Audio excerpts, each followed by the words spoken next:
আমি আশা করছি আমার মতো আপনাদের নিউজ ফিডেও একজনের বিয়ের পিকচার 2 দিন ধরে ঘুরে বেড়াচ্ছে। ফান ফ্যাক্ট হচ্ছে এই বিয়েটা এই লোকের এক্স ওয়াইফ 3 বছর আগে প্রেডিক্ট করে গিয়েছিল। যাই হোক, আমাদের ভিডিওর মূল বিষয় এটা না, আমাদের ভিডিওর মূল বিষয় হচ্ছে গার্লিস। তোমাদের যদি তোমাদের পার্টনারের ওপর কখনো একটু সন্দেহ হয়, বিশেষ করে মেয়েদেরকে আমি বলছি, যদি একটু সন্দেহ হয় যে এই ব্যাটার অন্য কোথাও চক্কর চলছে এবং তুমি ডিরেক্টলি সে ব্যাটাকে গিয়ে জিজ্ঞেস করলে সে ব্যাটা হেসেই উড়িয়ে দেবে, না এরকম কিছু না, শুনো, এগুলো না করে নিজেরা একটু ভালো করে ওই জিনিসটাকে খতিয়ে দেখার চেষ্টা করো যে অ্যাকচুয়ালি ব্যাটা ভালো কি ভালো না। কারণ দিন শেষে যারা ভিকটিম তাদেরকেই পস্তাতে হয়, যারা এরকম চিটার বাটপার তাদের দিন শেষে কিচ্ছু যায় আসে না, এদের মনে একটু আক্ষেপও আসে না।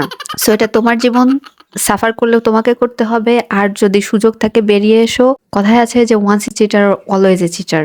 আর সব থেকে বড় কথা হচ্ছে এখন আমরা এমন একটা সময়ের ভেতর দিয়ে অতিবাহিত হচ্ছি যেখানে ভালোবাসা এই জিনিসটা আগে খুবই একটা রেয়ার জিনিস ছিল, আর এখন হচ্ছে রাস্তার মোড়ে মোড়ে, রাস্তার পাশে পাশে, বাঁকে বাঁকে ভালোবাসা পড়ে থাকে। আর আজকের মতো পর্যন্তই। ওকে, বাই।